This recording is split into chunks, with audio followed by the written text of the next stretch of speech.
Yeah. Got it. Yes, good morning again. Yeah.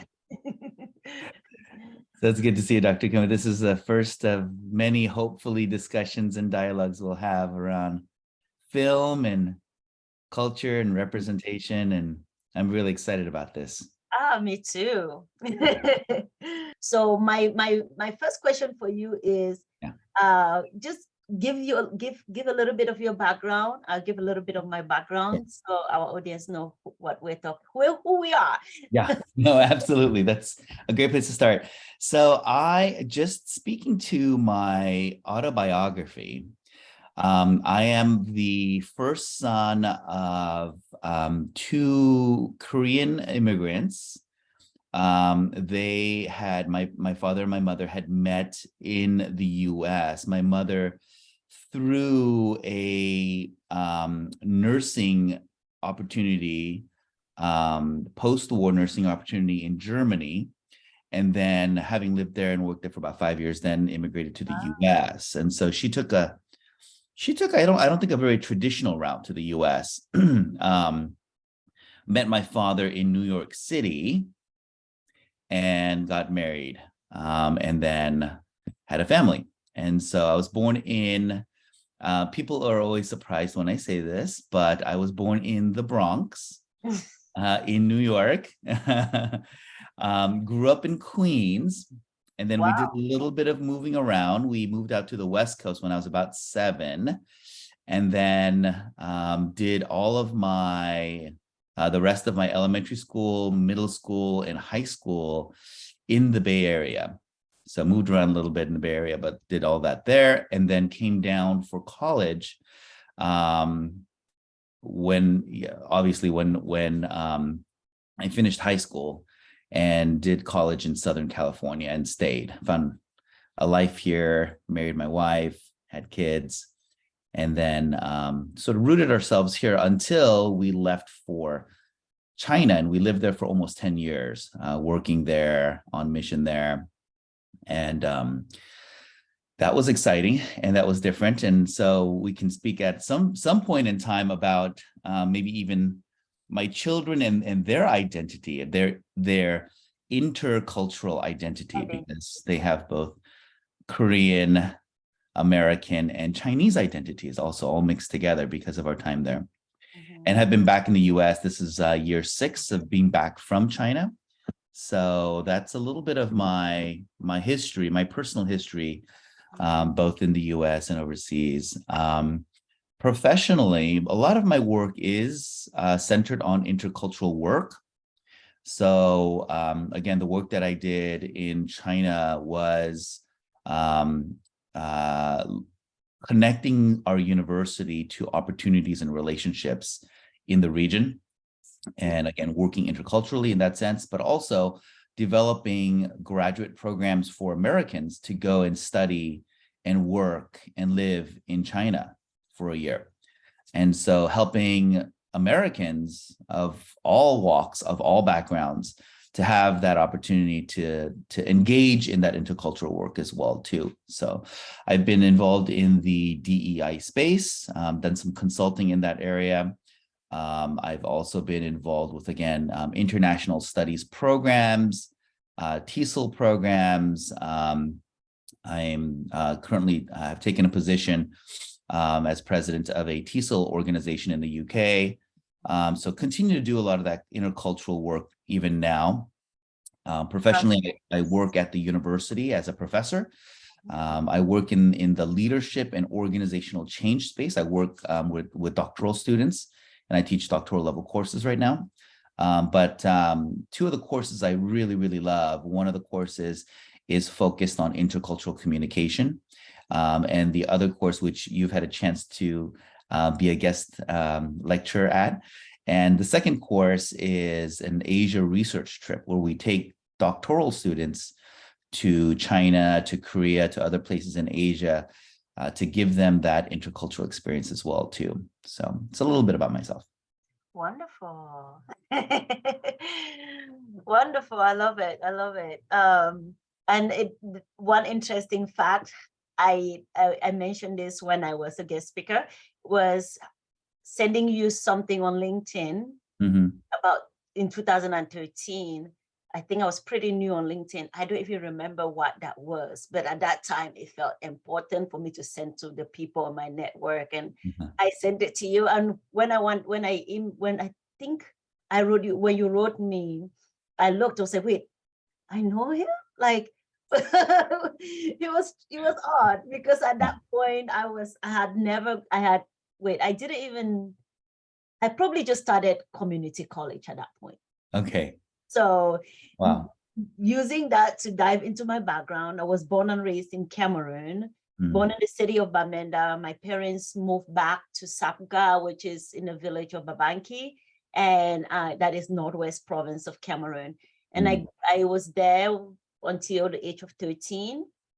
And my parents wanted me to go to secondary school. So for them, the best place for me to be was to be with somebody, with my uncle. So I moved about 8 hours, 9 hours away, which is definitely at that point in time, bad roads and everything was at least a day and a half, or a full day, a day and a half. No, when I say day and a half, that's 24 up to 36 hours. So it's a day. Like I would leave Yaoundé. If I'm going to my parents, I'll leave Yaoundé in the morning, very early. And sometimes I won't get to my parents until about midnight, depending on the roads. But if the roads are fine, it's maybe a 6 to 7 hour trip if the roads were fine and there were no issues on the road. It would not be longer than no longer than an 8 hour trip. So, but I moved far away. At that point in time, I would go home once or twice a year, which was really hard, because it's like I grew up, I have brothers and sisters, and now I'm almost alone, thrown into this big city, the capital of Cameroon, with just my uncle. So learning the ropes in a new city at the age of 13, my uncle was a businessman, so he traveled a lot. So I found myself being by myself or a bunch of strangers. And usually the strangers were his friends that were guys. So I found myself being the token girl all the time in a room or in a house of boys. And all of that had its own dynamics, and it probably kind of formed me in some of the ways that I am today. Constantly, instead of worrying about my makeup and things, I would want to have conversations and go have discourse with the boys, because I thought they were more interesting. Just the way I grew up, being I was the oldest of my mom and dad. My dad had other kids, but I was their oldest, and the other kids were not around. So I felt like the second mom of the family, or at the same time, daddy's girl. So I was kind of like daddy's girl, spent a lot of time with my dad. It was great. It was an older marriage in those days where arranged marriages was happening. So my parents arranged marriage. My mom is pretty young. My dad died a long time ago, but there was at least 20 years difference between them or something, or more. Yeah. So but my dad looks really young, so it was hard to also tell. But it was a nice childhood. I really enjoyed my childhood, and I enjoyed that growing up in a village in Africa. I had parents that, my mom had elementary school education, which today I can compare that to a high school diploma. And my dad also, but they were very well learned for the time, that time period. They taught students a lot better. I think, like, people just learned better, even though they will have a high school diploma. It was almost like having a college degree then. My mom with a elementary school certificate performed at the level of a high schooler even today. So they raised us even in the village to be able to speak English, read and write. It wasn't perfect, so I still make English mistakes, but it was still a lot better than not having that groundwork at all. So it instilled in me the desire to learn, instilled in me the desire to travel, because left home at 13. So I became super adventurous. Moved here. I back and forth until I graduated high school, came back home, lived at home for a year, worked a few jobs, didn't pan out, nothing pan out. I'm very entrepreneurial. I started a farm, I started a nonprofit, so I just kept starting things until I moved to the United States. Worked in Minnesota for a little bit, got the code, moved to LA, and it was better in LA. The goal moving to LA was to be a filmmaker with a relative. Yeah, that was one of the reasons, beside the warm weather. Yeah, stayed, did the entertainment industry until 2021.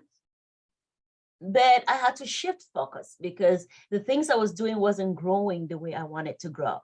So I think one of the reasons I love The Woman King so much is because I always felt that I would be the first woman to make an African woman film, like an African superhero woman. So somebody beat me to the punch. So moving out as a filmmaker, that not really panning out the way I wanted it to go. I decided to go back to school, and from 2013 all the way intense, I just studied until my graduation in 2022. So I did that while working, while doing the nonprofit organization and doing a lot of good work with the nonprofit. I stayed very busy, which is maybe one of the reasons why I'm not married, because it's like, I go to bed with my books and my computer. So I felt like I was in a relationship with school. So yeah, that is generally my life. And I love intercultural. I love dialogues that have to do with our differences, but the differences that are so unique that it makes us better people, or it creates in us the dynamic that that should unite us.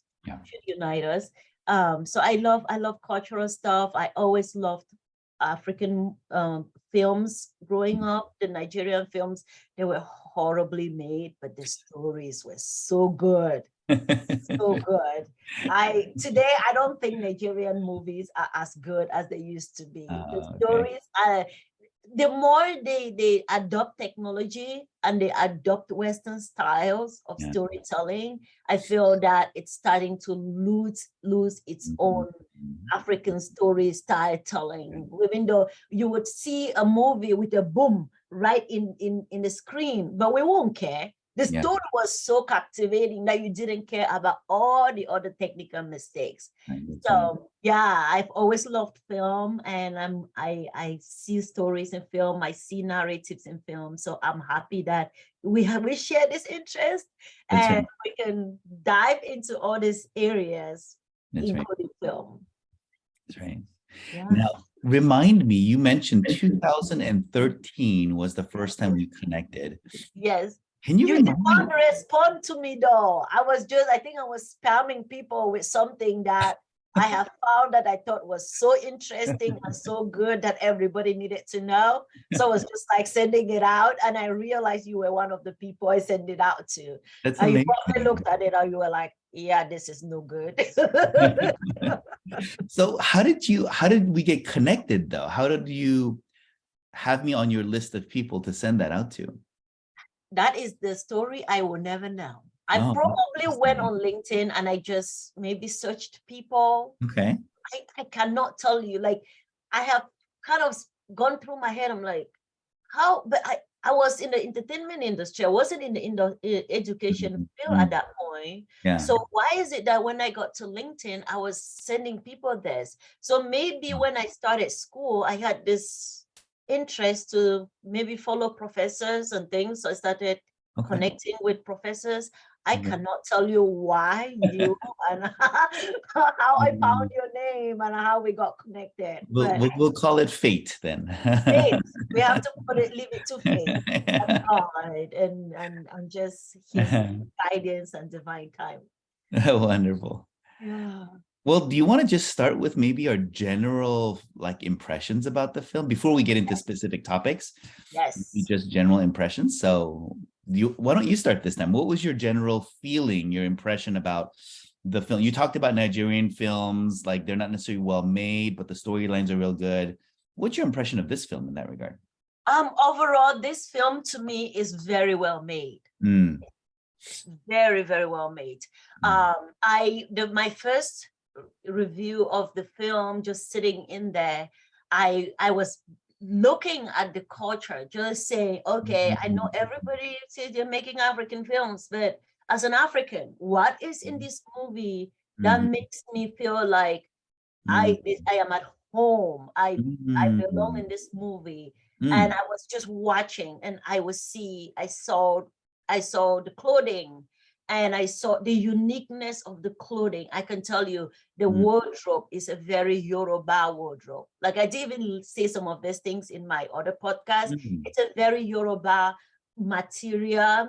And Ah, then the way they tie the wrap, I yeah. can relate to that. The Huh. pants underneath the wrap is different because it's not, it's that's new and it makes sense. It's sensible dressing for the film. Huh. Uh, but that little short thing, growing up in the village, when it was farm day, Yeah. I looked like those women. I Wow. would throw like a dirty old thing on top and I would do my wrapper. And the Uh, wrapper was knee length. The wrapper was not long huh. because I wasn't dressed. When I was dressing up with a wrapper to go out, it would be long. If Uh-huh. I'm dressing up in a wrapper to go to the farm, it is short Ah, because I need my leg movement to be mobility. faster. Yeah. That's So right. it's like tiny little things like that. So I Huh. saw that and I saw the spirituality, the African spirituality. And I was like, okay, I can relate to that. I've seen Mhm. that. I've Mhm. seen people practicing that, even as a Mhm. Christian. I know times in my family that we practice that. So Oh, generally, I was very in tune with the movie. I is was that right? very impressed with the movie Wow. from a So, cultural perspective. so there were, I mean, I noticed that as well too. A lot of colorful costuming. One of the scenes that really stuck out to me was when they first showed the the city, right? The panning of this in the marching in of the Agojie, they're marching into the city and everyone's putting their heads down, remember? And that child was looking at them and that respect that they were giving them. But Yes, just looking at the city itself, it seemed like it was number one, it was a walled city, it seemed like, right? So there seemed to be some type of fortress even. And there was definitely what you would normally call like development, right? Like, so there were yes, shops, there were restaurants, there were, and I guess my initial, and again, this is coming from a non-African perspective, right? right, Completely non-African as a right. Asian American. My perspective on that was I was very surprised on the one hand, and I think I thought of ancient Africa, like pre-colonial Africa, as being just very much like village centered. Like there were no real outside. Okay, so outside of cities like Cairo or like places in Egypt where they had obviously like pyramids and things like that. In most of Africa, I imagined pre-colonial times that it was very much agricultural and very much flat. Like everything was flat. No real like centralization in terms of either government or architecture or economy, and that most people were. It almost I almost had this feeling that Africa was very almost felt like very nomadic, Yes. almost like Native Americans, right? Native American villages, or like Mongolian villages, right? That were very nomadic. Like they grew very big, right? They were very big villages, but there was no centrality to them, right? It was more decentralized and more, in that sense, more democratic, right? So non-hierarchical. But when I saw the film, what struck me was that it looked more like maybe something I would see in like ancient China, where Oh, there's a walled city, there's a gate, there is this like processional, like that there's royalty, there is there are these structures that I normally would not associate with my view, my image, or my thought or opinion pre-film about Africa. Africa. So how does that strike you? I agree. I agree. That is the image that the West has been fed, right? Yeah. That is the Yeah. image that they have been fed. And you can only go with what you know, what you've grown up with and imagined and conceptualized or been told. I was in secondary school. I loved Chinese history. I did Chinese history for high school because I could relate to the history of the Chinese. I could see the similarities between the culture, the people, the mindset, and the African people, or at least in the village that I grew up in, right? The interesting thing is, even though my tribe has been in the location where they've been for maybe 200 years, 200, 300 years, I have to check the facts on that. I keep forgetting to do that. But they were, you could have considered them nomadic when they were traveling. I have often wondered, and I've mentioned this in my other podcasts, did they move to where they are today because they were escaping the slave trade? Right. Because that's not where we were originally. We came from the northern region and we traveled in. So moving away from something, people don't just leave their areas and then walk away. Yeah. My tribe is definitely not nomadic. My tribe is a farming tribe. So for a farming tribe to move is either in search of better farmland or for nomadic reasons, which there are quite a few of, like the Akus, the Fulanis. Those are nomadic tribes, and they're constantly moving. They don't settle down. In present day, they are settling down. Present day, they are settling down. But if you look back and you go back to Nigeria and you look at the Hausas, and which is the Fulanis are more, they have kind of intermarry and there's that linkage. But the Fulanis, I think they come more from like the Niger downwards. But when you look at them now, they are settled. Like you look at the Hausas are the closest people to the Fulani tribe that I can think of right now. And they are well settled. They have civilizations that are well settled. In my village, the Fulani tribe came in after we'd settled in that area for a few, maybe 100 years. I don't remember, but they have been in that area for about 100 and some years. But they migrated, and they owned slaves. As they migrated, they were more than yes, they were the lighter skin, which is one of the reasons why I'm wondering if my tribe escaped slavery by coming down to the location where they're running away. Because when these people migrated down to my area, their slaves were the darker skin. Yeah. They were the lighter skin. Yeah. And you could still see that hierarchy. You could see all of that. Going back to hierarchy, forgetting the slave part, we can dive into that a little bit later. Going back to the hierarchies, my tribe, even though they migrated and traveled, there is a very clear governmental structure. We have a chief. The chief has his council, and then you have the women and the women leaders. Yes, and that's what I grew up knowing. I didn't even know of democracy. We knew we had a president, but what does that mean to me? Until I grew up and I started understanding the importance of a government and a president. But when my first leadership structure that I know was my chief. We have the chief, and then we have the chindas, and then we have the chief. Chindas are like the people that walk around with the chief, and then you have the chief council, and then you have quarter heads. So because my village had grown, each quarter had its own leader. And we call them today quarter heads, Tinto. That's how we call it in my tribe, Tinto.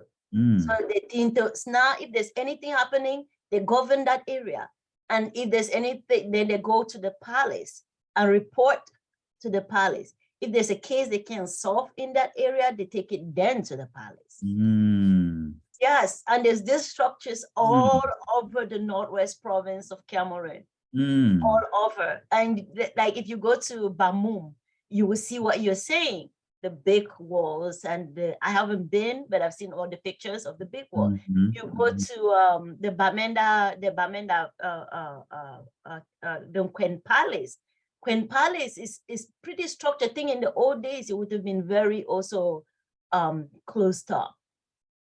Mm. So yeah, those structures all Mm. exist, but when the West goes to Africa, they usually don't pay attention. They look what is pretty to report is I went to the dark continent and this is what I saw. Yeah, They right, give you what they see that right, is part of the they don't give right, you the right. actualities of the leadership, the governments, the businesses that are running, Yeah, even cultures that are running away from something or migrating, yeah. they still kept it. Yeah, I almost feel like my view of Africa has been shaped by what I would call poverty exploitation, you know? I grew up in, 70s, 80s. Mm, And I think the images that I saw of Africa on TV, there were famines during that time mhm. in parts of Africa, like for example, like Ethiopia, which is an amazing civilization. It was one of the greatest civilizations on the entire continent. Right. And yet most Americans, when they hear the country Ethiopia, they think about the images that we've seen of these like tents, makeshift tents with white doctors Mhm. treating poor Black children that are malnourished. I mean, they look like, I just think about it and it's just devastating. The images were so devastating. You see these small children that look like skeletons, it was like they had bones and then skin. There was Yeah. nothing between the bones and the skin. Uh, That's how skinny, that's how thin they were and emaciated they were. And then they would have these distended stomachs yeah. because of Kashako. because of the bloating.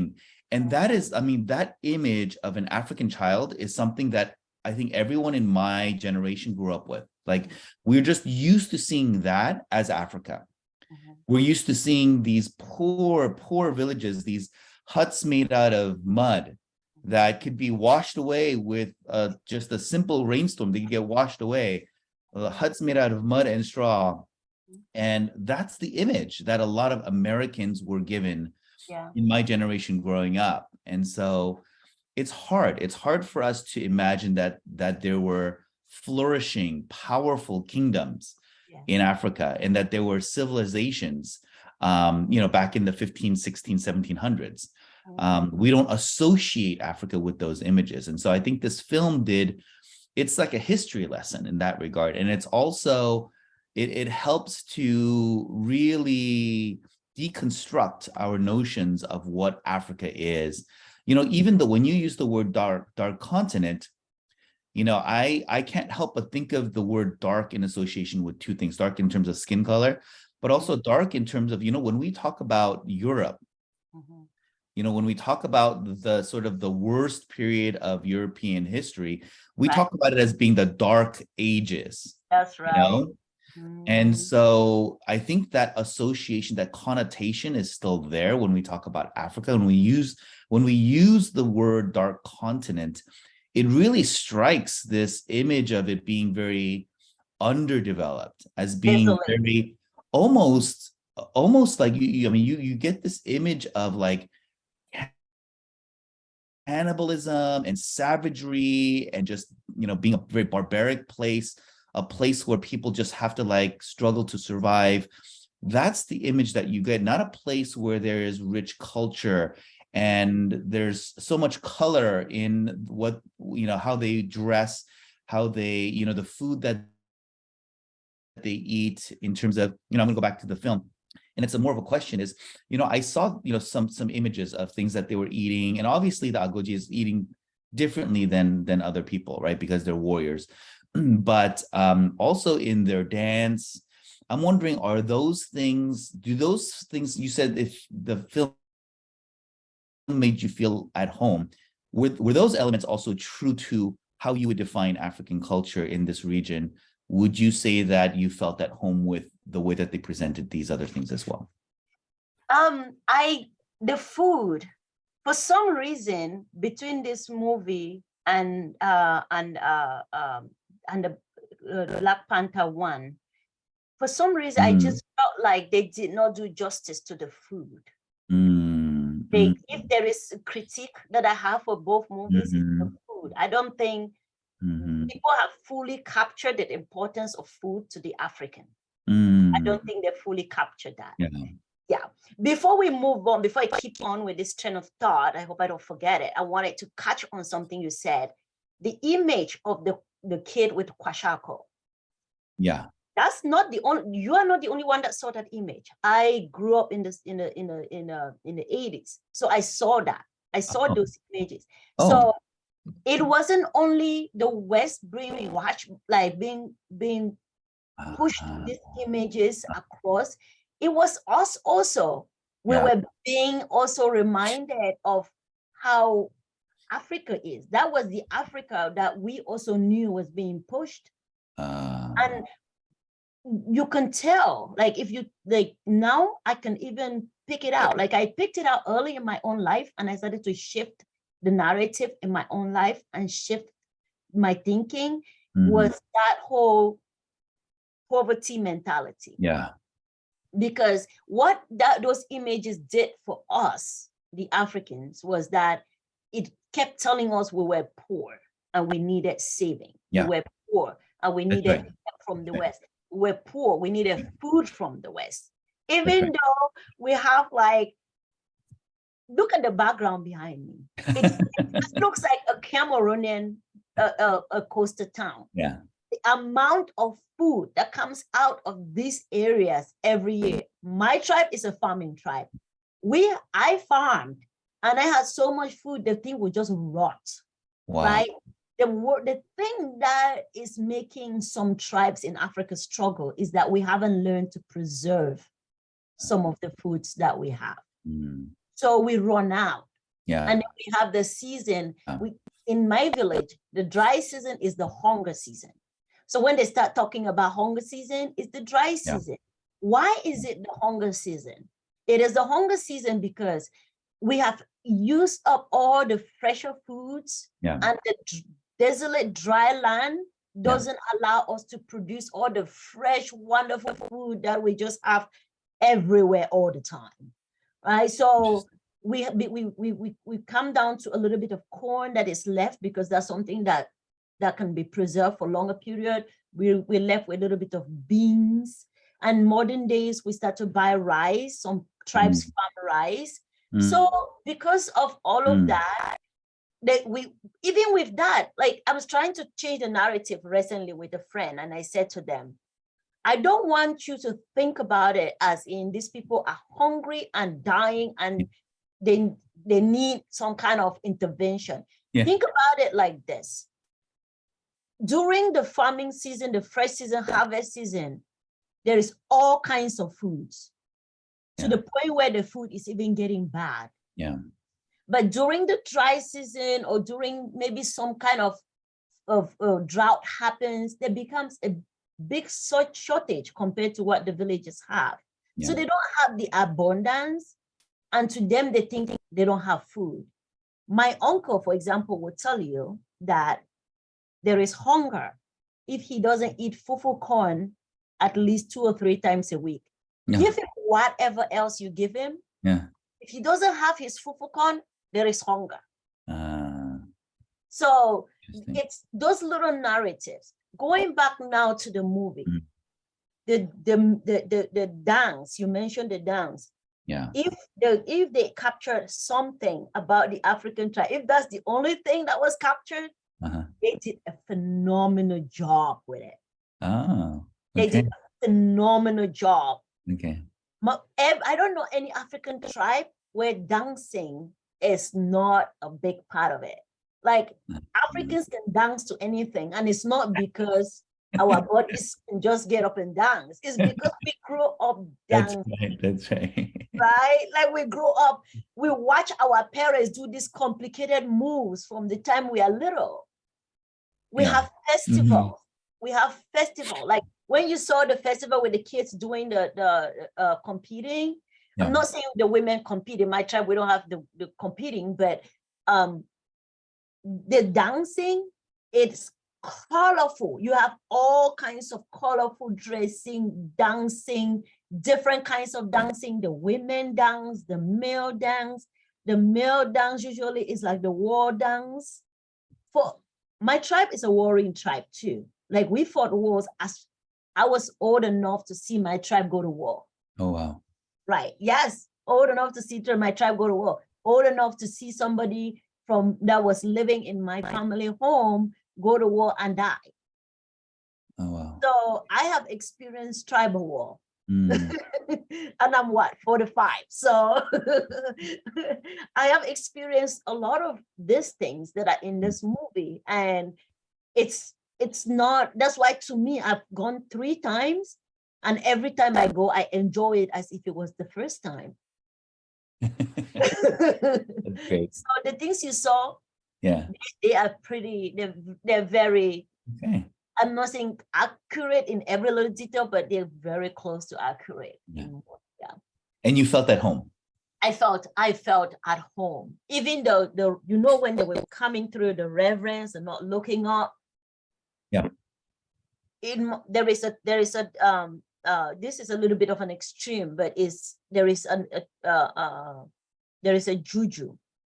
You know what a juju is, right? A masquerade.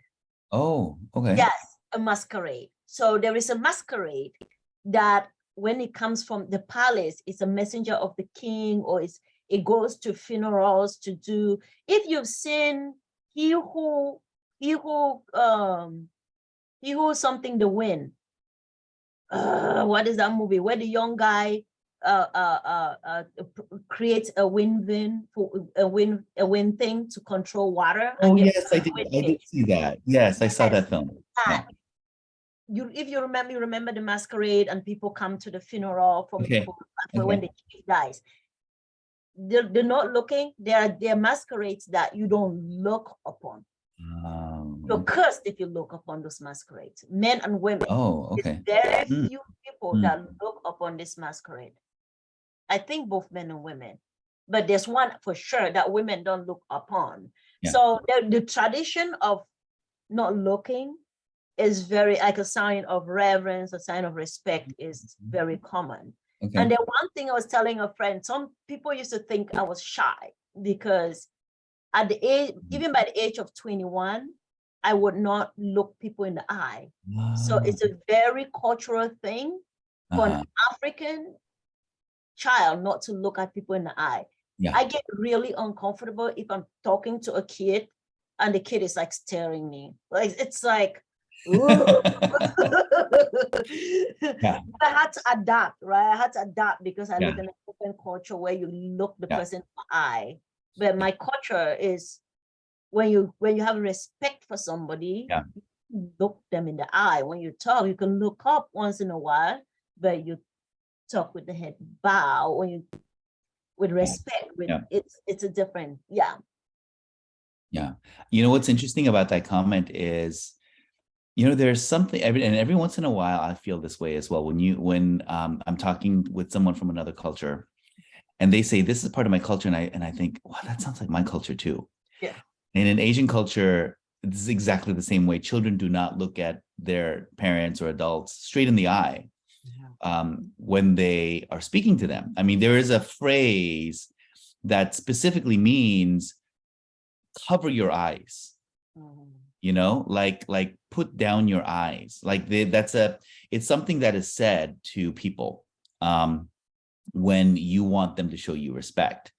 And so there's a similar sentiment in I think in Eastern cultures as well too. And I don't know if this is true about me because I was born in the US and I grew up here, but I feel like it has influenced me. And I feel like there are situations where I do ask myself, am I looking at this person in the eyes sufficiently? Like, am I meeting their expectation of eye contact? Right? Because I have my normative practice about eye contact, but in my mind, I think, okay, so they're from a Western cultural context.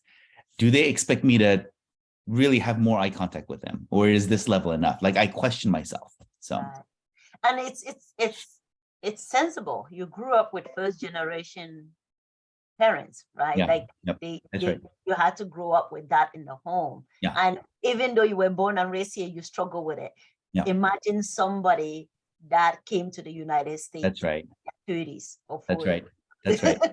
That's true. And people Absolutely. don't realize those little things. I worked a job. Yeah, I'm a storyteller. I always have a story. yeah. I worked a job where the guy was African, running a business, Mm, and he was importing toys from mm, China. mm, And I was working with him, taking these toys, selling it, and then we will make a commission. When I moved to LA, I was like looking for jobs before I started doing background on TV shows. That's what I was trying to do. So because he was African, my African instincts automatically kicked in, and I mm, would not I would not do anything without his permission, mm, mm, even though I was considered to have autonomy. mm, So when I would go out to do things, mhm, I wouldn't make those decisions because I was like, I don't know if I'm allowed to make this decision. I need mhm, his mhm. opinion for me to do things. Yeah. So I wasn't doing a lot of things, and they were mad at me. They were like, "Why is it that you are the boss here, Ruth? It's your thing. You can't. You need to do it." And then one day I said to him, I'm giving you respect. It's you're the boss. I don't want to undermine you." Yeah. Yeah.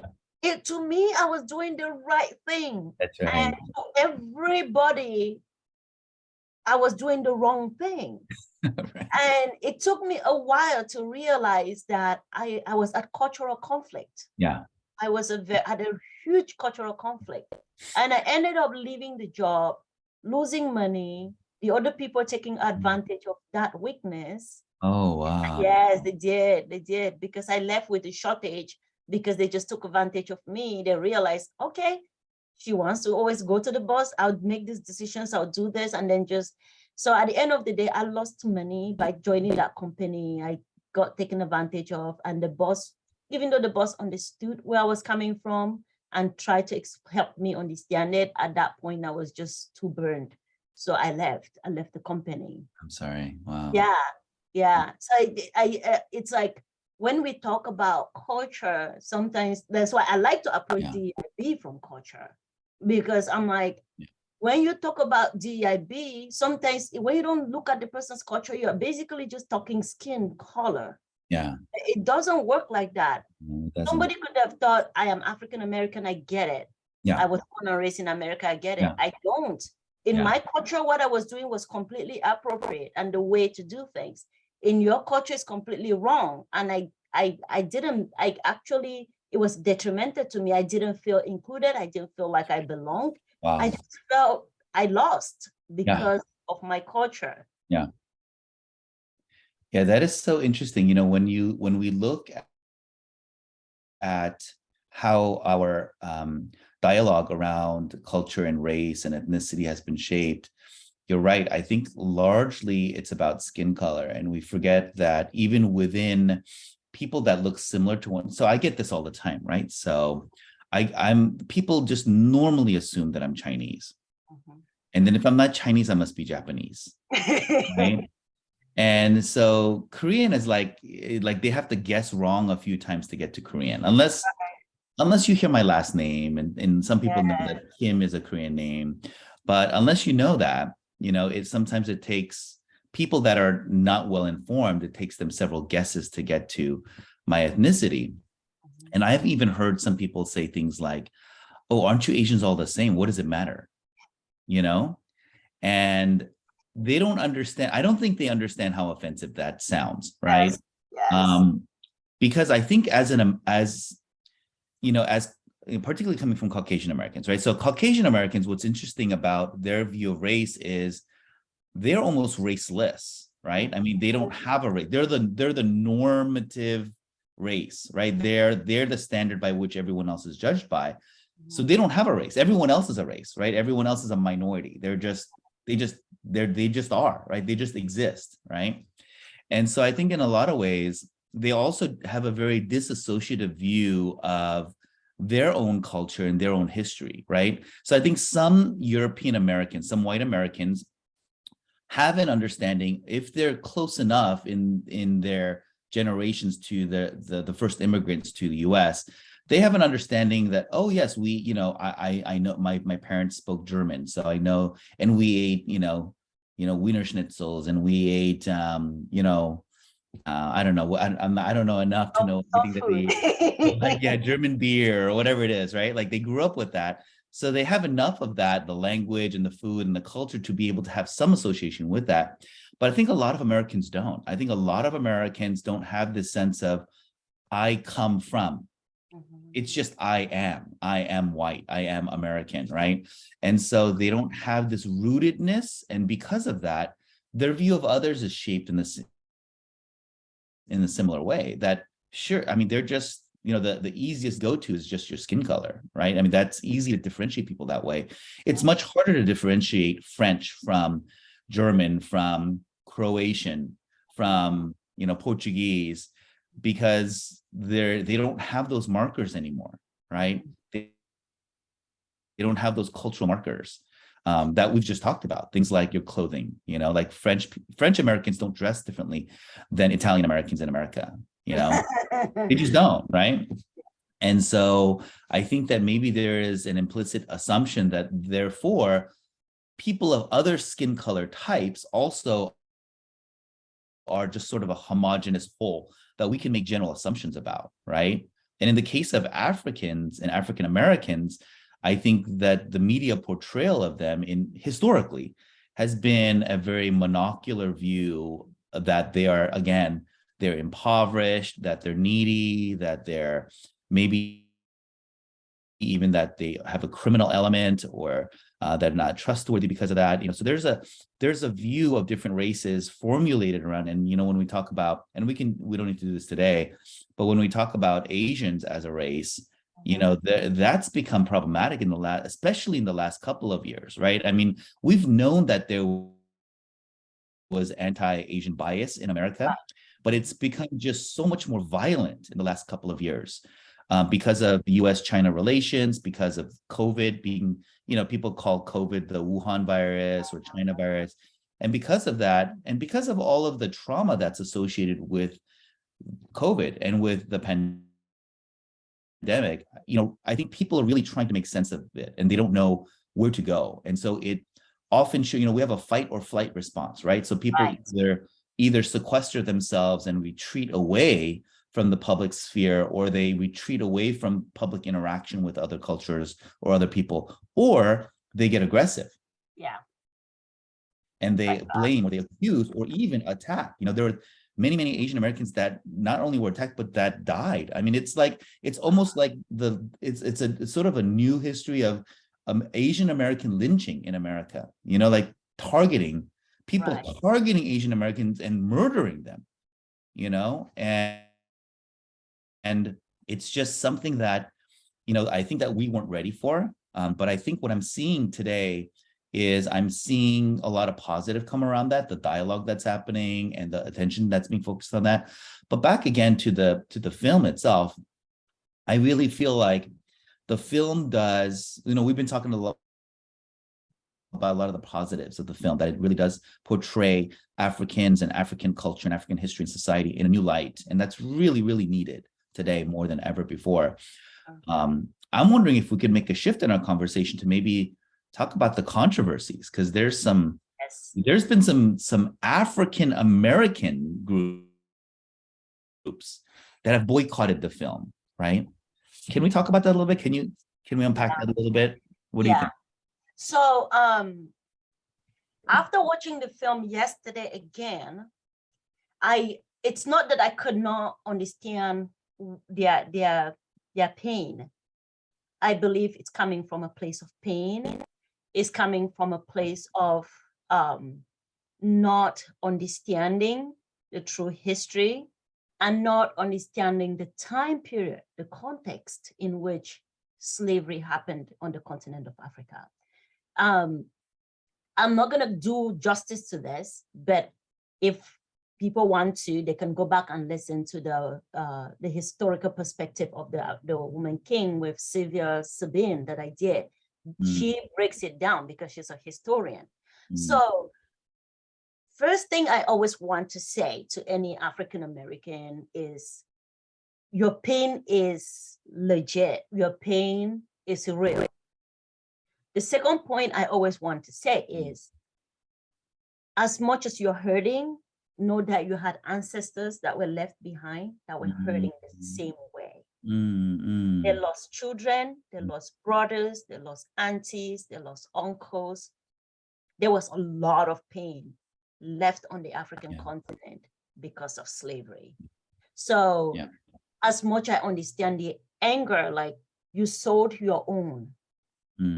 I get that. It was not right for the chiefs to sell their own. But why did they sell their own? They went to war. It was a time period where it was empire building. It was kingdom building. So as much as Rome was conquering and occupying, and the Islamic nations were coming in and conquering, and also the coastals were conquering. As I mentioned, my tribe had gone to war as recent as me and my 7, 8, 9 years old or 10. I know when my tribe went to war. Why did they go to war? Over land. It was over land. It was over territory, right? So kingdoms they grew because they conquered other kingdoms. It's a historical fact. In the process of conquering kingdoms, some of these kings got greedy because every kingdom would capture slaves. Every kingdom captured slaves during war. It's how you treated the slaves that mattered. In my tribe, when slaves were captured, they became members of a certain family or the tribe. 2, 3 generations, you will not even know that they were captured because they have just became members of the family. They weren't treated differently. You were just captured and you actually helped the tribe grow. Right? You actually helped the tribe grow. The mentality where capturing slaves became servitude and all of that, it's not completely an African mentality of slavery. It came with the Arabs, because slavery on the continent, African continent, started with the Arabs, like trade. Yeah, it started with the Arabs, taking people and selling them to the Portuguese, to Europe. So that's my understanding of history, and I think Sylvia Sabine also supports that. It wasn't the African style of slavery. It's when they were capturing, when the Americans noticed that slaves from Africa were brought and sold in Europe, and they were becoming servitude. There was like profit to be gained, that the trade on the coast of Africa changed also. So, and they came with weapons. The thing that drew the most profit was the weapons, because these chiefs, they took these guns and they went and conquered more kingdoms with those guns. That's right. So that their kingdoms can grow. The kingdom of Dahomey was, from what I have been told by historians, it was small. But when they started selling their slaves to get guns and other goods that were brought, they grew because they had more things to fight with. The movie doesn't address it exactly like that.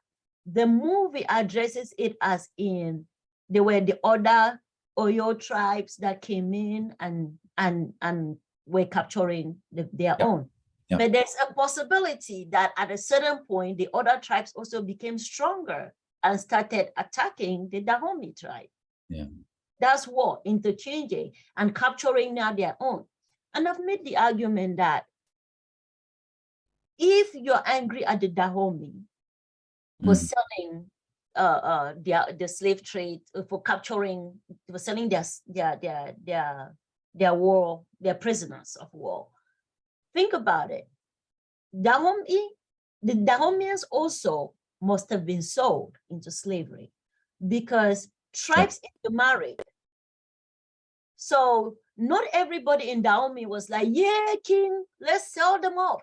No, the king, like we talked in earlier, there is a hierarchy. The African people are not just like a bunch of people just chilling in the village and just going, yeah, give us beer, let's sell them off. No, if they are capable of capturing people, it means that they had the power to fight and engage in war and do something to capture people. And once they did that and sell these people, they sold their own too. They must have sold their own because of intertribal marriages, because of maybe they could decide that you're a criminal, they don't want you. Just think today, people even today in real life, people will betray each other just to make a profit. Yeah. So Dahomians also were sold. You can't say that just because Dahomians sold people, the Samoans are all bad, now we should boycott the movie. No, you can't. Then you're missing out on a lot of historical facts that align the movie. Yes, there is a lot of fictional things in the movie, but there's also a lot of truth in the movie. Yeah,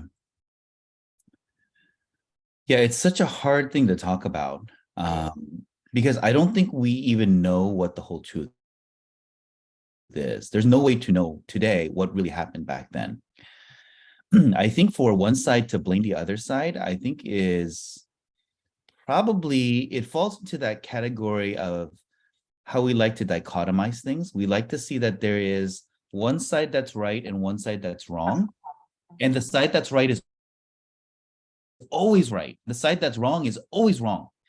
And when we do that, we fail to recognize, there's I'm going to refer to something from the Bible. It says, for all have sinned and fall short of the glory of God. I don't think there's anyone on this earth that could say, I'm really I'm perfect and I'm good and I'm always good.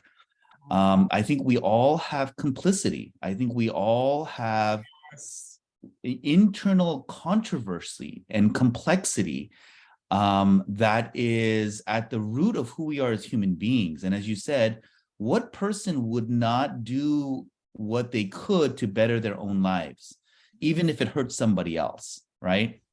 And I think that there are people that are constrained by good ethics and good morals, by religion, by spirituality, by faith, by even the desire to follow rules and laws, maybe some legalism. But I think that regardless of the root of that, there is also, it's a tension, right? So it's not like everyone is going to sell their brothers and their sisters into slavery, but at the same time, I don't think any of us could really put ourselves into the shoes of someone else that we don't even know, and just set judgment upon them. I think it's really, it's unfair, but beyond being even unfair, I don't think we recognize the inherent hypocrisy of that. Yes. Right? We don't know who we are. Yes. if we're coming down in judgment of others. Right. One thing that I did, one thing that I think that the people that are stoking this fire of controversy fail to recognize, this is my opinion, by the way, is when I watched the film, this is one of the first films that I've seen that centered on an African narrative that speaks of Africans as being part of the slave trade, not just victims of the slave trade, but they participated in the slave trade. I mean, you hear the other, obviously, because of the way that the film, derives its narrative and wants to build its narrative, it's going to set apart one tribe as being the good guys, right? And so, again, I think there's a little bit of, pardon the term, but whitewashing of the Dahomey tribe itself, because obviously they weren't perfect. Yeah. But one thing that the film, I thought, did very well, it was very courageous to do in this film, was to even talk about African complicity in the slave trade, and that there is some responsibility there. It's not just something that happened because white people came in and captured all these people. Mm-hmm. For the most part, white people didn't come in and capture anyone. They they just went in and bought and traded, right? And they're guilty. They're still guilty of doing this. They were still wrong and guilty, and it was atrocious and wrong. But it's not like they came in and they didn't wage war against Africa and then capture war, prisoners of war and then sell them off. They didn't. That's not what they did. They exploited a situation. They looked at what is sort of the worst conditions and attributes of humanity, and how can we like allow that to fester and allow that to become a plague and take advantage of that. Right. So I think that they were very clever. The Europeans were very clever in how they utilized the ongoing conflict and the human interaction in that region for their benefit. They couldn't do that in Europe because Europeans weren't willing to sell their own, even if they fought against each other. They weren't willing to sell their own into slavery because of the economic system and because social system at that time. Right. But at the same time, but they took advantage of the situation. Right. At the same time, they had already they'd already been that whole transaction from the northern part. That's right. Before it even hit the coast, That's before transatlantic slave trade, there was already slave trade going to Europe. Yeah. So somebody had to get the idea from somewhere. That's right. That's right. Before transatlantic slave trade happened, they had seen it in Europe because of people being captured from the north and taken from northern area and taken to Europe. Yeah. And then if the Portuguese were also in the Americas and they're like, hey, we got good workers from Africa, we could just buy them. Then they came now with enticing the coast of people and say, hey, we give you guns. That's right. And it just, they really took advantage of that situation. Yeah. And somebody has argued that before any form of slave trade, not with the transatlantic, before that other form of slave trade, the African kingdoms, they did what they needed to do. And they grew in their own space. There wasn't this type of ills that exist today. Is the introduction of selling of people that almost like a curse on the African continent. That's right. That's right. Because like you said, you saw those buildings, you saw those things, they were thriving communities. If they say the Mansa Musa was the richest person in the world, Mansa Musa must have had a kingdom, and Mansa Musa from that coastal area had a kingdom and didn't need to sell slaves because he had all the goals, he had all the other things. He did not need to sell slaves. When did we go from rich kingdoms to kingdoms that sell their own?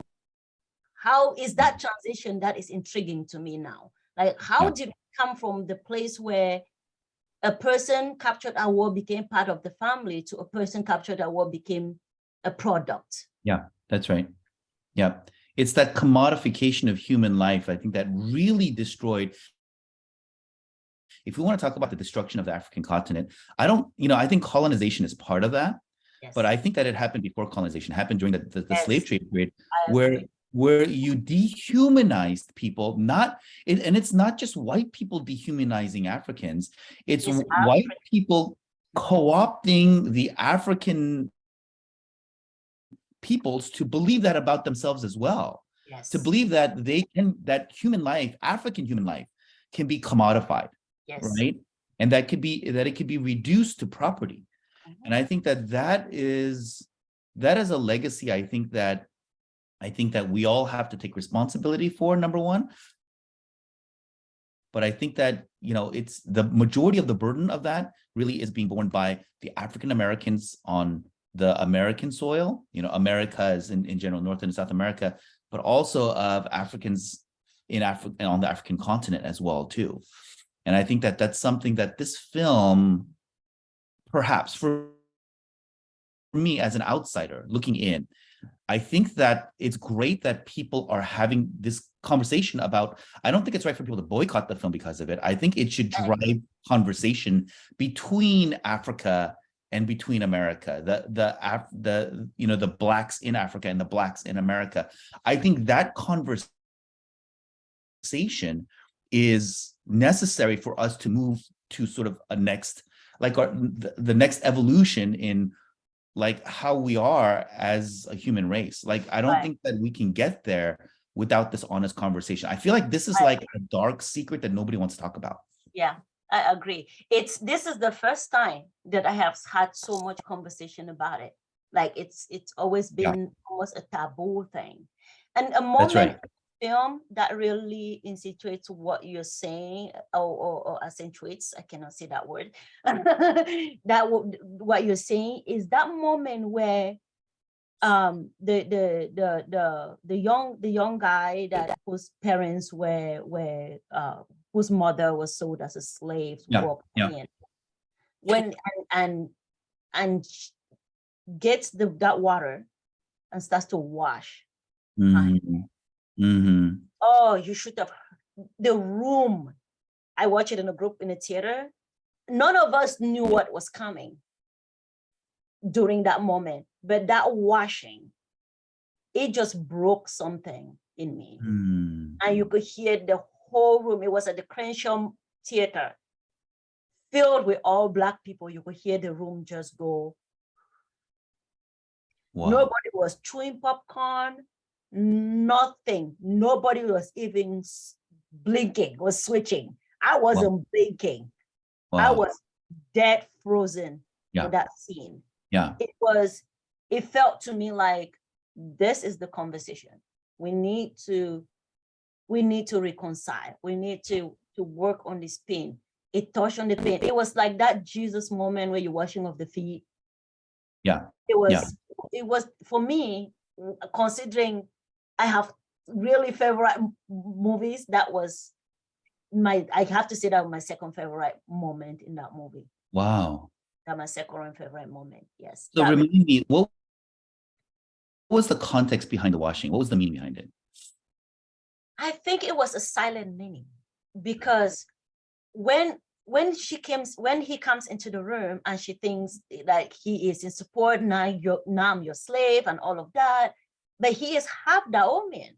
But to him, he's like, no, I'm part of you. I'm not part of these people. I want to protect you. I want to help you.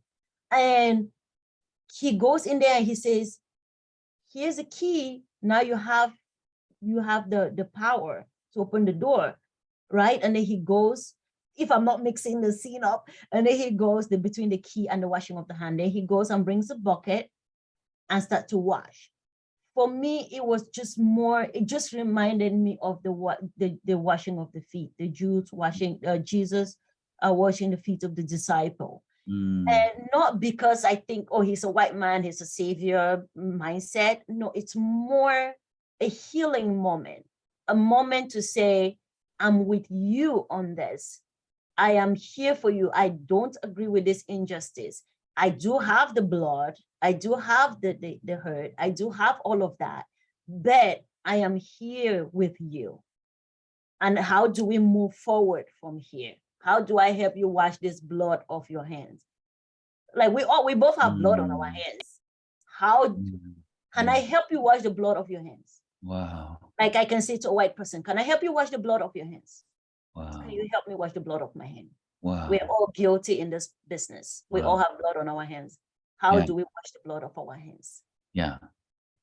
Well, that's powerful. That's really powerful. It one of the things that I wanted to get to, and you've gotten to it beautifully, is the character of Malik. You know, yes, Malik. His name is Malik. Yeah. I mean, he is such a complicated character in the film. He is both white and Black at the same time. And what's interesting about that is in America, I don't know about the African continent, but in America, if you are the child of a white and a Black parent, nobody will consider you white. No one in America. You will always be Black. You know what in Africa is the opposite. Is that right? You're always white. Interesting, because in America there's this racist saying in America. In the racist saying, it comes from a court case, Brown versus Board case, I think it was, or Ferguson versus Plessy versus Ferguson, one or the other. And they said in the court case, they argued that even one drop of black blood makes you black, which means even if you have just a little bit of black genealogy, we're going to treat you like a second-class citizen. And it was just something that really, I think, when we look back at it as a society now, it's just so abhorrent to think that we would classify people in that way. And secondly, it was a very white perspective about race. I mean, the white race was about purity, right? It's sort of Aryan purity. And so even if you have one drop of that black blood, it defiles the entire person, as if black blood were dirty, as if black blood were evil, right? And so there is this, it's something that I think we don't necessarily talk about anymore. It's something that was dealt with in the 60s during our civil rights era, but we haven't really come back to it. And we see it in films, right? We see there are, black, quote unquote, black actors in films, but they are seen as more desirable if they have lighter skin. Like, we don't talk about that, right? Like, we rarely see very, very dark black actors and actresses. You rarely see that, right? Usually it's lighter skinned black people that are more accepted and that are seen as more beautiful, right? And so I think there is something really complicated about the characterization of Malik in the film.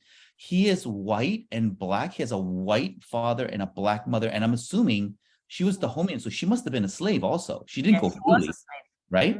So he is, in a certain sense, if you look at sort of American laws about slavery, it directly in the laws, in American slavery laws, it says the children of slaves, their status is determined not by the father, but by the mother.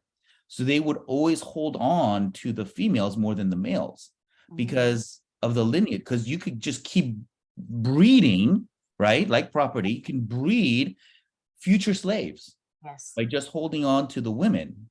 And so there is this notion that, again, your slavery is determined by your maternal heritage. If that's the lens that we're looking at, if it's mainly an American audience that's watching this film, then the lens by which we're watching it automatically drives us to the assumption then that this half white, half black character must actually be a slave. In our eyes, they must be a slave, like all other slaves, because they were born from a slave. The fact that there is European and African, that entire dichotomy coming and living itself out in one single person. You don't have that, right? You don't have that anywhere else, where in a single person, you have both the slave and the slaver, where you have the African and the European, where you have white and black in one person. And I felt like the scene that you mentioned, I think was getting at that tension, but I feel like the character itself of Malik was so because of how important this is, it's so underutilized. For me, it was so underutilized in the film. He was like a tertiary character, a love interest, and something that I think they touched when he visited the village and his emotions, he touched on it. But I think that more could have been done. There was that tension between Malik and his friend as well. Like, again, he was black, he was a slave because of that heritage and genealogy, but he was also white because he dressed like a white, and he himself was a slave trader, right? He was both slave and slave trader, right? He wasn't. He came because he wanted to, you can argue he was a slave trader because he was partnering with this guy to come. But he came because his mother was from Dahomey, and his mother had insisted that he should return and see the land. and he just buried his mother, so he wanted to come see the land. That's true. That's true. That's a good point. I guess I was just speaking of his positionality in the film. Personality, yes, yes, yes. He came on the boat with the slave Yeah. traders. He came, and when he landed, when people looked at him, they weren't He thinking in was their a mind. slave trader. Yeah. And I agree with you. Yes, I see what your point, and I agree, because like I said earlier, if you have if you're that light skin, then you're white. Yeah. If you're half black, half white, you're white. In the African continent, you're not Yeah. black. So when you say that you're white, that you're black, then they look at you like, oh, yeah. Like she kind of had that sympathy when she was in the bush. She's like, so you're from there, you're white, you're not, you're black, you're not. Yeah. So Yeah. it's almost like a sympathy Right. thing for him. Like, oh, I feel so bad for you. Yeah. And I feel like, and I feel like almost he wanted, the character itself was almost taking the position that you can have white privilege and black privilege at the same time. Mm-hmm. Like he can have the wealth, he can have, his best friend is white, right? Mm-hmm.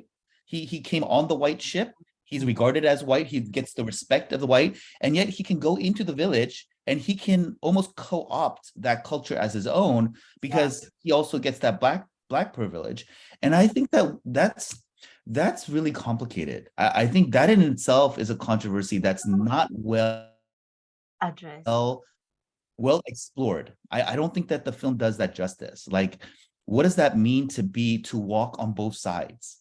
You know, it must be very hard.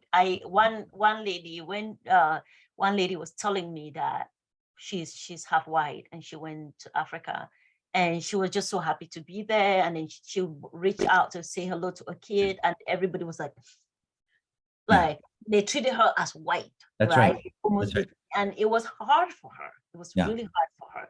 So it's like I maybe there will be a second movie, and maybe that this is what they will explore more. But you've nailed on something I didn't catch, and that's it. The complexity of Malik's role and all the stories that we can tell, on all the things we can explore with his role. Yeah. I think the contrast that I can see is, there have been a lot of African statesmen and stateswomen who have gone to the West to study for higher education, right? So you have princes and kings, and you have presidents that have gone to Europe, that have gone to America and have studied there. And they've learned and they've received and they've grown and they've expanded what they thought that, the world was. They benefited from that exchange. But when they come back, they don't come back as a white person, right? They come back as a member of that culture, and they retain that heritage and that identity. But it's completely different for Malik, right? He doesn't, that's not part of his entry into this film is as an outsider, right? It's as someone who doesn't understand, who doesn't quite belong, but has a yearning to, right? That there's that part of him that wants to. And I think that sort of dualism, I think, is something that I think could be, like you said, maybe explored further. I think that the film, maybe because of the many things it was trying to accomplish, maybe didn't have time and space to do it. But I think that it was a missed opportunity. There was a missed opportunity because his character was probably, along with Nawi, along with Nawi, is probably the most complex characters in the film for me, because of who they are. And maybe we can move to that now. Maybe we can talk about Nawi a little bit. How did you think about the portrayal of Nawi? One thing that I thought about yesterday between those two characters is, they can relate, right? Like they can relate, and because of their complex backgrounds. That's right. The interesting thing is, now we didn't even know of her complex background until later. But it seems that instinctively she was more understanding of who he is. And once, when she gets that her father was just not a good man, and the pain that it caused the mother, she kept apologizing. For a moment, I thought she was rejecting her. By that, with that apology, she was rejecting her. It's later that I realized, no, she's not rejecting her.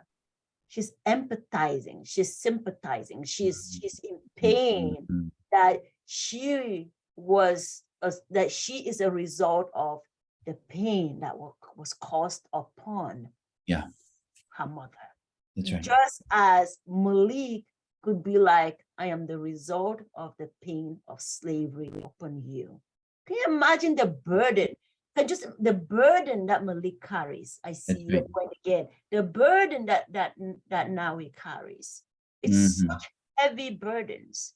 It's such heavy burdens and guilt, and which, if not addressed properly, can just result in this fractured identity, fractured personality, because Malik is definitely have a fractured personality. That moment where he goes in the boat and cuts the slaves and let the slaves kill his friend. That's conflict. So much conflict in Nawi, conflict in Malik. So if they're building a part 2, maybe those are the 2 characters they have to build. Let's go from that hand washing. How do we grow from the hand washing place? These larger conversations that is unconscious. And let me throw in something there. Why? Because you mentioned the international, the Africans that have come now and studied, like me, that have come to the West and studied. And if we decide to go back home, in the 80s, there was a lot of Africans that would go back home with pride. The 70s and 80s, they went back with pride. And their governments didn't pay them enough. The government didn't give them jobs. They didn't have jobs. And then in the 90s, I think they packed their bags again and moved back to the West, right? So it's that complexity. But there's also that complexity where education is a Western system. It's the way that the education is done is Western system compared to how children are taught in the villages. Now, once they leave, they get incorporated or they get integrated into a culture, or they adopt cultural aspects that are different from their tribes. Sometimes when they go back, if in their tribe they worship other gods and they became Christians, they go back now, they're acting more like the white man. So all of a sudden they don't fit in. So there is also that fractured identity for the African, that because of colonization, because of the interactions with slave traders, they now have adopted cultures that are not relevant to their culture, and they don't really fit in. That's right. So that's a new challenge for the African today. Yeah, I think because you have this rape of a continent, there is this inherent loss of history and culture. History is told by the victors. And when you have colonization that's lasted, over 100 years on a continent, that erases memory of who you were. And I think reestablishing what that is going to be an important job for this next generation of Africans. I've been reading about development around the world. And I've written a little bit about it. I just finished writing a textbook on international business. Oh, nice. And a lot of my stories are coming out of Africa. Historically, I worked in China, and so my previous book was about business in China. But the one that I just finished this year in 2022, along with some co-authors that I worked with around the world, we do use a lot of examples from the African continent, because as we've looked more and more at the development cycles in different countries and different regions around the world, what we're seeing is that Africa is poised to become a hub for science and technology. It's poised to become a hub for economic development. And also, most importantly, that's going to drive this is it's seen as the next major market hub for population growth. And they've even predicted that there are going to be cities in Africa that are 50 million people. I mean, the largest cities in America, in the world today, are maybe around 25 to 30 million people right now. They're predicting that African cities are going to be the largest in the world in the next maybe 30 years. 30 to 40 years, not immediately, but 30 to 40 years. Yes. The largest cities in the world will be in Africa, which means, business is driven by consumption. Free market economies are driven by consumption. And so if you think about it that way, just as China was the marketplace because they had 1 billion customers, Africa will be the next economic hub of the world. Everyone's going to put their attention on Africa. So I think it's really important now, before we get to that point, right? Before 30 years, 40 years into the future, for Africa to really discover and establish who they are as a people. Yes. Because I think, and Africa, I'm talking about as a continent, but there are countries in Africa, individually that need to determine their own identity as well too, before they get caught up in, again, this economic growth cycle, which is going to overshadow concepts like identity. We're going to lose our sense of identity by that time. So I agree. I agree 100%. I wish I knew you were writing a book. I would have wanted to be a part of it. When I got into before I switched my dissertation into looking at culture, looking at colonization, and looking at this identity issue and cultural relevance, I was focused on technology and online education and online schools. But I had to put a pause on it because it felt like everything we were doing was just copying whatever the West was doing. So I put a pause because I wanted to say, what is the African identity? Do I know my identity as an African? What am I looking for in an education? What does an African education look like? Whether it is in the STEM field or it's in history or other things. What does an African education look like? If I was to build an online school, what does an African online school looks like? Am I just going to copy whatever the West is doing, or am I going to create an online school that is relevant to these kids in the African continent? Right. So I put a pause for that reason. And I said, once I can establish a cultural foundation, an identity that is African, or even how to even measure this identity, or how to even create this, or reclaim this identity. That's right. And then, only then, can the education that I want to do on the continent will be meaningful. Otherwise, I will continue to build people that want to run to the West and live in the West, because I keep telling them that the West is great instead of telling them that their continent is great. So I love that you brought that up. I love that because I just wrote an article which we haven't published. We're looking for a place to publish it, and it's intercultural in communications and collaborations in a maker space for young kids. So, and the whole point, my whole drive there was, what is the world doing, knowing that Africa is going to be the next marketplace? What are you doing to prepare your kids for 50 years from now? So that's where I was going with that. Are you leveraging the culture of the African continent and training your children on how to interact culturally, interculturally, how to interact cross-culturally, how to collaborate cross-culturally, especially with the African continent? Because if your leaders today in the United States plan 50 years from now or 30 years from now, those kids that are maybe 12, by the 30 years from now, there will be what, about 52? And if you're a CEO of 52 in a multimedia company or a mega company, and you want multinational company, and you want to work in Africa, are you equipped? And if you're not equipped, what are you doing today to get yourself equipped to work with these people 30 years from now? That's right. Yeah. I think that's the message that young people need to hear today. It's discover who you are first. Who are you? Who are your people? Where do you come from? And then find strength from there.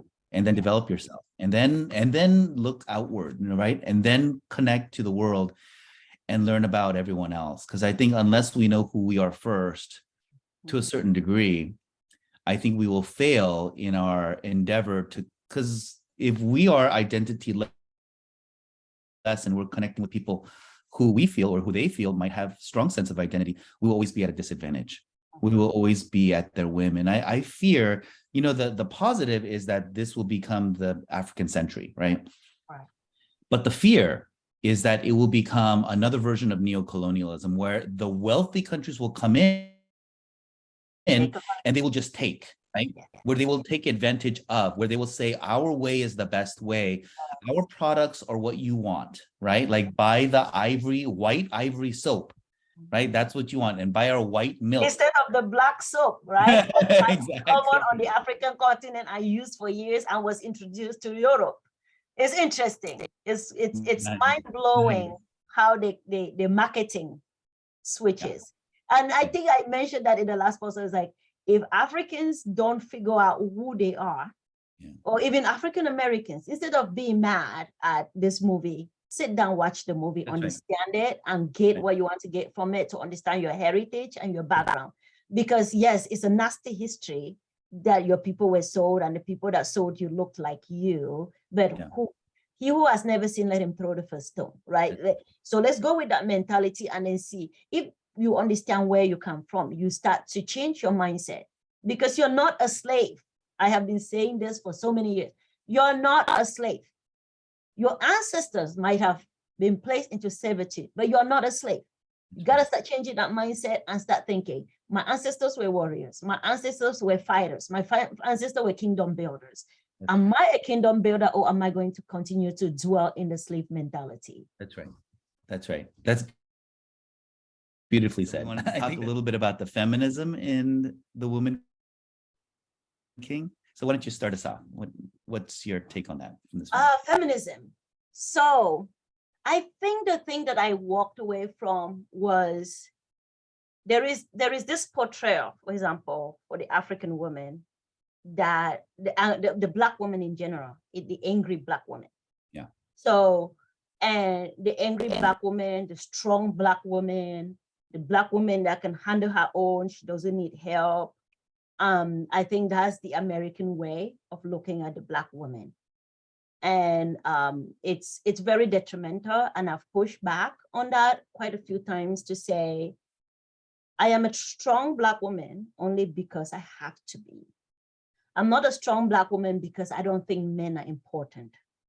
It's not because I don't want a man in my life. No, I'm a strong Black woman because I'm placed in a situation where I have to get up and be strong, or else I won't have food on the table. My family will suffer and things like that. So I have no choice but to be a strong Black woman. I'm a strong Black woman because I have to stand up and defend myself, because nobody else will defend me as a Black woman. Like when we look at women in general, the Black woman is always the bottom of the barrel of the women group. So I have to be a strong Black woman. I don't want to always be a strong Black woman, but I don't have the choice. So the portrayal of, and then when I am becoming a strong Black woman in certain situations, I am considered angry. If I'm trying to stand up for myself, and all of a sudden I am the angry Black woman. I'm no longer the strong Black woman that has to fend for herself, that has to take care of her own, that has to hustle, that has to do all of this while trying to stay moral, right? Especially for me as a Christian woman. I'm not going to go sleep around so that I can have money. I'm not going to do this. I'm not going to do these things because I try to carry myself as a Christian woman. And then in that meantime, I have to stand up and fight for myself in certain situations. Once I'm like trying to have my voice and stand up and be that strong woman, all of a sudden I am angry. I'm labeled as angry. Right. So it's a very tricky thing. Yeah. Looking at the Woman King and look at the Agoji women, I like where Nawi is going with her thinking. I like where Nawi is going with her thinking. And I like that the Woman King was able, Namista was able to have a child, because yes, she didn't raise the child, but now she knows that having a child doesn't mean you cannot become the woman king, Mhm. right? So it kind of just it takes away that whole thing. And at the same time, I like her vulnerability as a woman because society has Mm. made it two ways, where it's either you're a strong Black woman that cannot shed a tear and you have to be tough and be like a man, let me be like a man, or you're just that vulnerable, docile woman that needs to be taken care of and handled with care, or else you're gonna break. So, but the African woman in general is not like that. If growing up in a village, I never saw any docile woman. The docile woman in the village was the one that will not have food at the end of the season. So you do not want to be a docile woman. You want to go to the farm, you want to take care of the business and take care of your family. Right. And your husband was right there with you. Yeah, there were also husbands that were drunk and the woman had to take care of the home, but there were also husbands that were always there and side by you, you leave and you go to the farm the same time. When it was clearing, you clear the farms together. Was farming, you farm, you planting, plant. Sometimes the women do more on some seasons than the men, but it was a collaboration.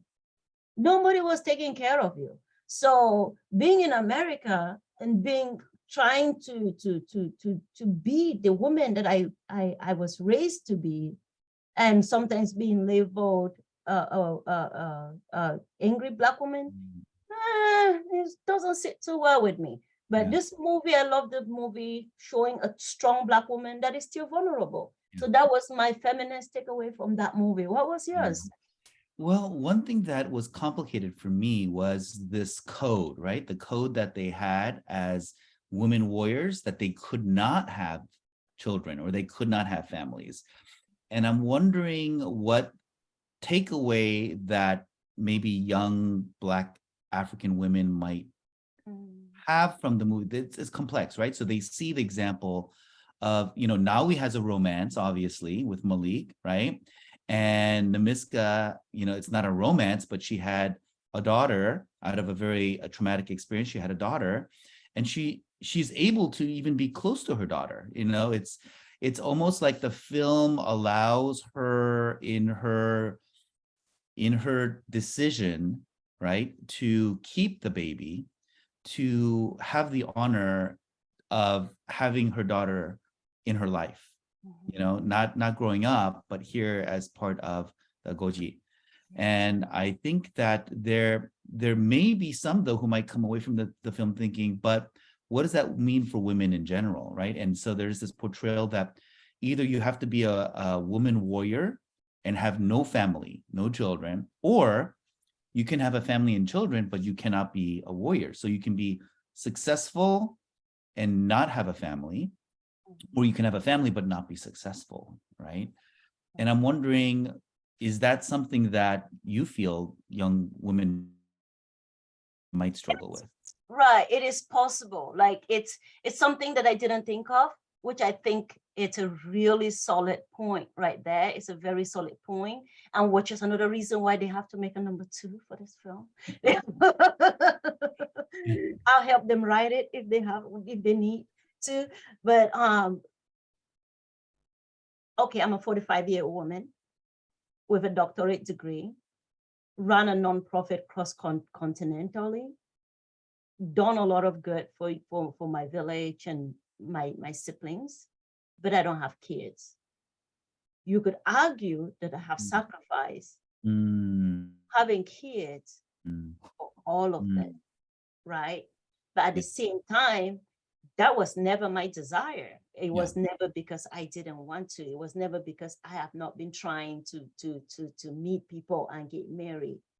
But the thing is, the way I'm designed is work, be a strong woman at the same time. So somehow trying to be the woman king in this sense, in this context, has cost me, even though that's not my choice. That's not what I want.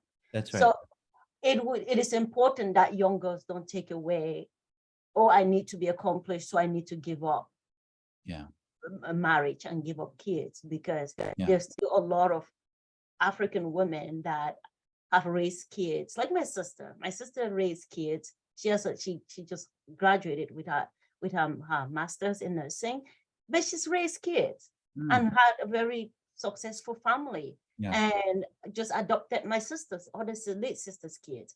So Mm. it's doable for an African woman to be very accomplished at the same time while having a family and a man and being respectful and Yeah. going through the traditional marriage roles that the African society still holds on to very much. Yeah. So I think that in the next movie, it will be very important to highlight that for the African girl, Yeah. so that the African girl doesn't take a different pathway thinking, because movie does define how young people think and what they take away. That's right. That's So right. that narrative needs to be shifted. So Mm. kids don't go, I want to be an Agoje. Now I'm going to be an Agoje in my field and I don't need anything else. No, it's not fulfilling. Yeah. If I am a single woman, but if I had my wish through life, I would be married with kids. Yeah. I guess as a man, the question I have is, why do men get to have successful careers and a family? And that's never, you never have to make that choice, right? It's never a struggle for a man to think I can have a family and I can have a successful career. Why does it have to be that way for women? And does this film show that dichotomy between expectations for men and expectations for women? It doesn't. So I don't think the film does a good job in showing that dichotomy, but at the same time, we are dealing with, the story is centered around the Agoji, right? These women that they sacrifices because they wanted to be the home of, to be armies, right? The king actually decided that they were stronger and they needed to be in the front. It wasn't necessarily, it was fated that way. It wasn't necessarily they woke up one day and decided we're going to form an army. They just became really good guards of the family. When the men were going to war and dying and running away because they didn't want to die, the women were fearless. That's why they stayed in the forefront of the war. It's their fearlessness that allowed the king to make them an army unit and to make them the forefront of the war. It wasn't because they just woke up and decided to dish in and subscribe in the army. So looking at that from that perspective, you see, what I see is that it was a situation, like I said, I am a strong Black woman, not because I want to be, because I want to, is because I have to. They became Agojis, not necessarily because they wanted to become Agojis, because they had to become Agojis. And then the African women, actually, it's like, I feel like Christianity brought a different kind of female role, where the woman was the homemaker, the woman was the childbearer, the woman. So it described a role of a woman that was not existent pre-Christianity on the continent. Oh, interesting. Because just looking back at my tribe, my mother wakes up 5 a.m, gets breakfast. If breakfast is usually leftover, just say that we're not going to school. Take it a day that is not a school day. Take school out of it. Take any Sunday church out of it. Let's take church Christianity and school education out of it. Normal life in the village. The woman and the man, they wake up, they get ready. Whatever was the leftovers from last night is breakfast. You take that, either you eat that at home and then you go to the farm, or you eat that you take that to the farm and then you started to work. And at a certain point in the day, you sit down and you eat it. And you usually will sit down as a family, you eat it, and then you go back to work. And at a certain point during the day, you find things around the farm and you eat it again. And you continue to work until towards dusk. When it's time to go, you harvest what you're going to cook for dinner, and then you take it home. The man carries the firewood. The woman carries whatever she needs to carry for cooking that day. Or the man sometimes will leave the woman and go hunting so that they can have a little bit of meat when they go back home. And then when they get home, they do the evening chores at home. They cook the dinners, they eat, they sleep, they repeat. And then you have a traditional Sunday. On that traditional Sunday, nobody goes to work. It's a day for rest. It's a day where you do chores around the house. And then you have a market day. You go to the farm on a market day, but most market days, the women will take the crops that they have to the farm. Sometimes with their husbands, they will take their harvest to the farm so that they can trade. So that's the average life, pre-education, pre-everything. Yeah. Right? So these women were never women that would sit at home and do nothing and just wait for their husbands to provide. Yeah. That is a complete structure that is brought about by a Western system. It's not an African system. The African woman was always industrious. Yeah. And that's why for me, it doesn't seem strange to see a woman army. Not at all. To me, it's like, oh yeah, why is it just now coming up? Because my storyline for a woman king, for a woman army, a woman warrior, my visualization was always the same thing. It was a hoe. My weapon is not a machete, not a cutlass. It was a hoe, because in my tribe, the women carry a hoe. I was like, the hoe, the woman takes the hoe. She has that under part of the hoe. If there is a snake in the farm while she's working, bam, bam, bam, the under part of the hoe. So the under part of her hoe is a weapon. It's not just the sharp part is where she digs. This part is a weapon. You do things with it. So my whole story was gonna be about a woman like that and how she protects and provides for her family, even with her man being part of it. Because if her man was out hunting and she was on the farm and something came to attack her, she had to defend herself. I've watched my mom defend herself at knife point from a young man, and actually took away the knife, took away the person's stick. Yeah. That's a warrior woman to me. Wow. So I have never known a docile African woman. It is the West. Today, I see the young girls in Africa sitting there and going, oh, this is a good life. My husband went to work and they're going to bring me this. Oh, such a great life. I was like, this is not the African girl. You're not supposed to do that. You're supposed to be industrious. Why are you sitting at home kicking your feet out, being proud for that your husband is going to bring back meals? No. So I think this gets at what we were talking about a few minutes ago in terms of, revisiting what is the African identity, and that it should be something that is informed by its complicated history with the West and with Europe, but it should not be beholden to it. It should not be tied unconsciously to that past that creates this hierarchy of white is best and anything below white is worse. And I think that this vision of what a woman could be in the African context is so beautiful. I mean, I'm just hearing you talk about what your, what role model your mother was to you and how that shaped who you are and your view of yourself and your perspective and identity. And I think that could serve as a starting point, at least, for us to have this conversation about what does it mean, right? What does it mean to be African, or from any culture, in fact, and to reinvest in what makes us who we are. And that's not necessarily what other people want us to be, what other people say that we are. And we don't need outsiders to be our heroes. We can be, we have our own heroes in our own families, in our own cultures, in our own histories. And we need to recognize that. I mean, we talked about this a little bit when we talked about Black Adam, but we need to recognize that we have our own heroes, even if they're not perfect. Yes.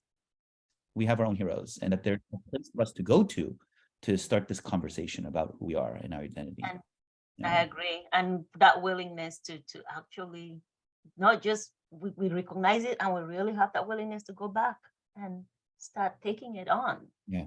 Yeah, Black Adam was a good movie for that reason.